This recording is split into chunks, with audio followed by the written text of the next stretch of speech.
everyone, I'm Courtney. I'm May. And we'll be telling you about steroids via Dr. Knopp's method.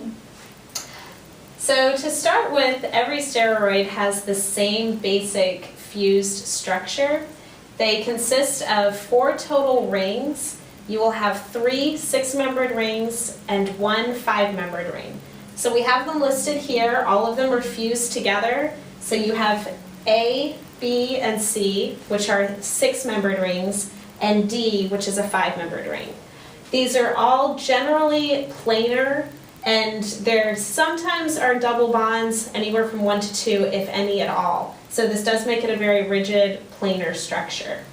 Another thing to note is the hydrogens that are located all around the structure, which indicates hydrophobicity.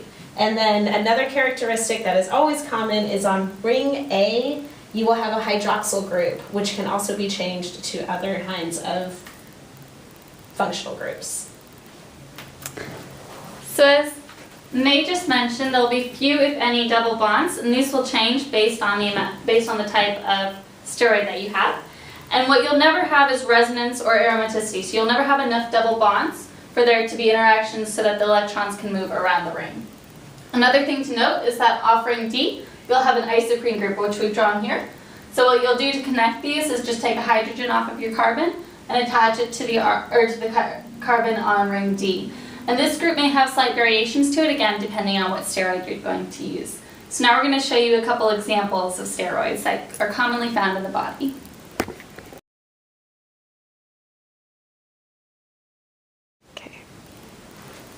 So testosterone and aldosterone are 2 commonly found steroids in your body. You don't have to know the functions or the structures of these specifically for this test, but we thought we would give you 2 examples so you can work through the steps. So we're going to show you those right now.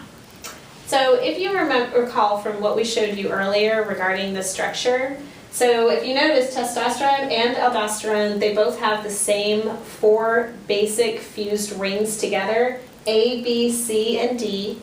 And remember we noted that sometimes they'll have double bonds, if any at all. And there's only 1 double bond in testosterone and 1 double bond in aldosterone.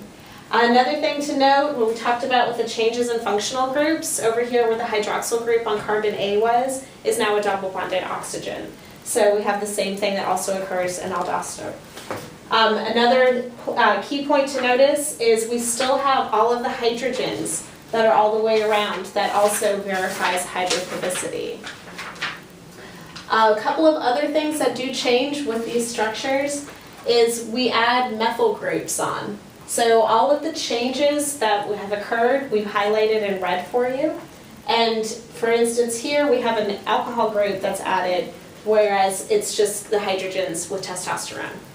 So these aren't mentioned, these additional functional groups aren't mentioned because they are things that are specific to each steroid. And if you notice, your ketones are just oxidations of primary alcohol, so these still fit our hydroxyl group.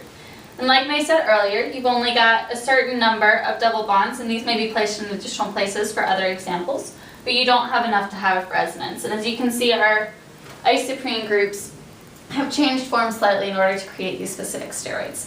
So we hope this helps you guys in studying steroids. Good luck on your test. Steroids.